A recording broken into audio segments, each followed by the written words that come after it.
All right, so what I've asked our elite to do here today is to join me for our final segment to create a roundtable of advice, just really discussing the topics that we hit on today, some of the things that are really topical, and in a open forum discussing how it affects them, what they're seeing in the marketplace, how people are reacting, and bring them all together. So let's go ahead and do that. Gentlemen, welcome back. Thanks, Craig. All right. All right. So let's do it. So I think all three of us, in some way, shape, or form, covered. You like how I'm taller than all of you? Yeah. We do that on purpose around here. All right. So we touched the Bank of America story 3 times today, right? And there's a variety of reasons that we touched up on it. There could be a lawsuit involved. It can affect interest rates. Banks lend money. You're a listing agent. You see these offers come over, and of course, it's a stock. You can buy it. You can invest in it. So let's real quick recap the story, and then I'd love to get your guys' just opinion on how you've seen it affect you, if at all. America has major consequences. This is what's news on WSJ Live. I'm Joanne Poe. Bank of America suspends its plans for a $4 billion stock buyback and a dividend boost. This after the second largest U.S. bank by assets says it discovered an error in the way it calculated its capital levels. The mistake is related to securities known as structured securities issued by Merrill Lynch before Merrill was bought by Bank of America in 2009. This means that the bank has less high-quality capital than it previously reported. Bank of America brought the mistake to the attention of the Federal Reserve, which is requiring it to resubmit its capital plan.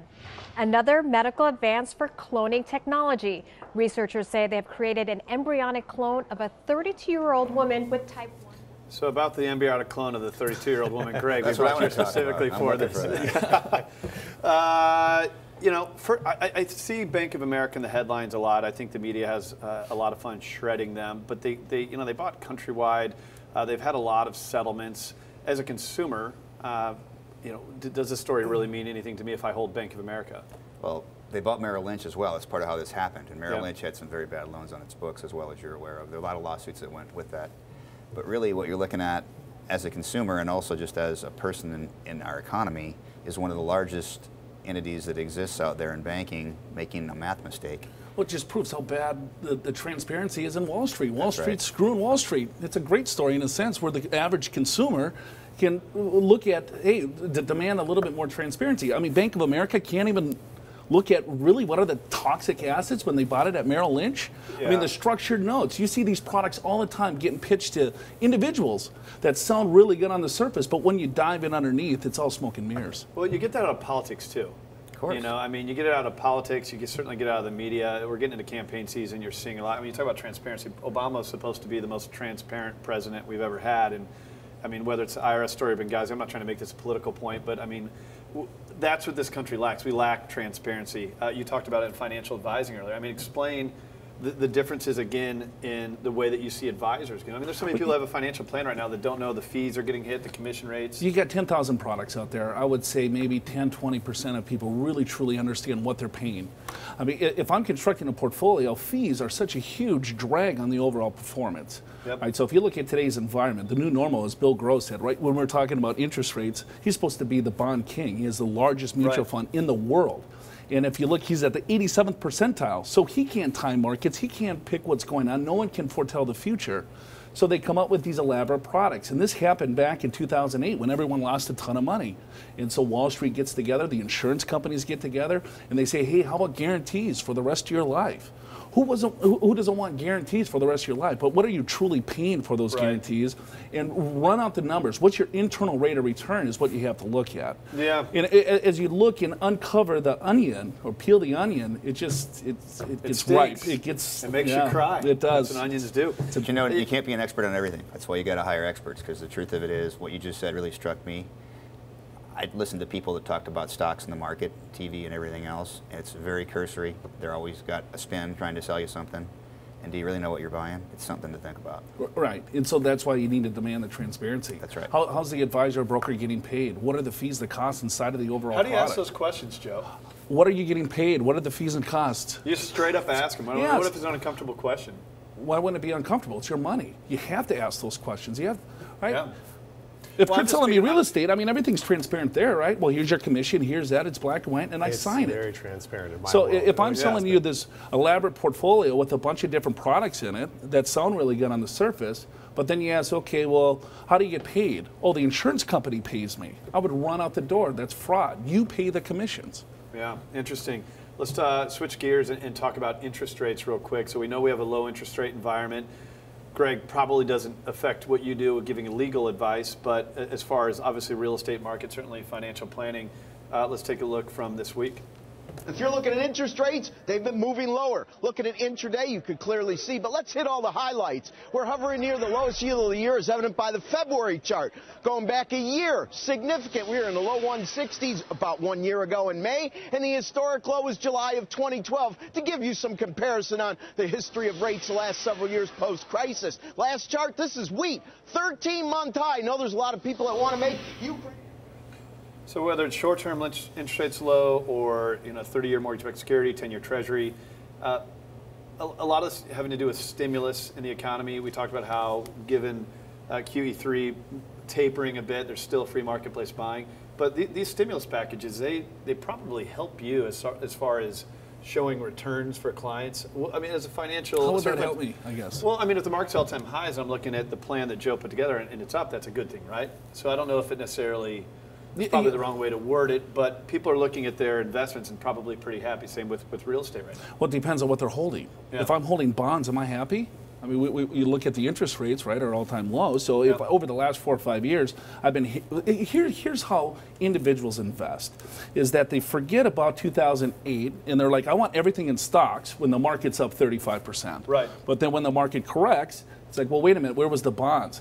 If you look now, there was a study that was done by Hewitt. It's one of the largest custodians in defined benefit plans and retirement plans around the nation. And they did a study, and right now, this year, is the highest individuals are investing in stocks. Okay? This year. So why are you late to the party? Where were you in 2009, 2010, 2011, 2000? Right? So then you ask the question, well, do I get in now when markets are at all-time highs? Well, that is a question. What's your goals? When do you need the money? Is it 5 years, 10 years, 15 years? Because the market, capital markets always go up. So am I late to the party? Sure, I'm late to the party, but you still want to go to the party. Yeah. Right? You get that analogy. Well, yeah, and you certainly see it in real estate as well. I mean, we were just talking about interest rates. You have low interest rates right now, the ability to buy a house for pretty much less than you're paying in rent. Right. Is it too late to get to that party? No, I mean, essentially you have to understand the interest rates. There's two sides of the thing and how it drives the real estate market. One is the financial aspect, and we focus on that a lot, which means you can you can afford more with lower interest rates, and you can buy more home, and it drives prices up. But the other thing that it really has an impact on is the psychological side of real estate, which is primarily what residential real estate is based on. And when everyone likes to ask me, how's the market, what are interest rates? It's always their next question, and they assume when interest rates are low, things are good, things are happening, and it either prompts them to take action when it comes to buying or selling. So it's a really, news stories like this is a good indicator of how people's perception are. They see that, they want to move forward with things, and it really helps. Here's a quick question on that. Do you find people that can afford a certain mortgage per month? So in other words, if the interest rate's lower, they could buy a more expensive home. People come in and say, I want to spend $3,000 a month, whatever the number is, and the price point changes based on interest rate? Absolutely. Yeah, it can. I mean, the unique thing about this marketplace, years ago, if you could qualify, didn't necessarily mean it was affordable and vice versa. Now, qualifying is so much more difficult that it's probably going to be affordable because you're not usually buying into an adjustable rate or high debt versus income ratios on a loan product.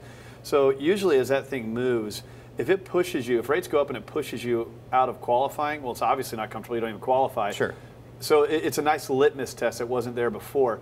Dodd-Frank, you and I talked about this from a legal point of view. I think everybody can chime in on this one. So Barney Frank, I'm not the guy's biggest fan. You're not? And I've been pretty vocal about it. I think I call him Bumbling Barney on my radio show. Here's a guy that I don't feel did anything to prevent a housing crash and nothing that could protect the consumer. And then after the fact, he's creating laws and trying to run around with a Superman S on his chest. So let's take a look real quick. I want to get your comments on the legality. And Joe, I'm dying to hear what you have to say, how it's affected the financial sector. Week marks the 3rd anniversary of the Dodd-Frank law. Progress has been slow, but the next few months could be an absolute whirlwind. Kayla Tausche has details for us. Kayla? Bill, a natural segue out of the royal baby. I'm glad that I could do that for you guys. But we are talking Dodd-Frank. It is the 3-year anniversary. And among the things in Dodd-Frank that have been implemented, the statute of limitations for government lawsuits extended to 6 years from 5. That is going to put Steve Cohen potentially in the crosshairs, but there are still many things that haven't been done in those 3 years since Washington vowed to fix Wall Street with the act, which is now. Real quick, in a nutshell, Dodd-Frank. Well, we all know why it was created and how it was created to solve the problems that existed. Yep. What's interesting about that, if you look at the IRS code, there's 10 or 15,000 pages of documents. Dodd-Frank is very, very short by legislative standards. What that means is there's not a lot of guidance, so people can do a lot of things. Open for interpretation. Yeah, we kind of called it the Wild West before. I mean, here's the guidelines from 10,000 feet, go make it happen. And that's why they're changing statute of limitations and other things by law, and it's kind of moving along and evolving as time goes on. And it's going to change from what it is now. Joe? Yeah, I mean, it's too early to tell. I mean, it's so hard to get anything pushed through Congress. How's it affected the financial industry from your side of the equation? Not much. I mean, I think it will affect. I hope so. Yeah, that's the whole main purpose of it. But no, it's too early to tell, and there's still a lot of things to get weeded out. I think potentially some of the law, it's like a pendulum, right? Right.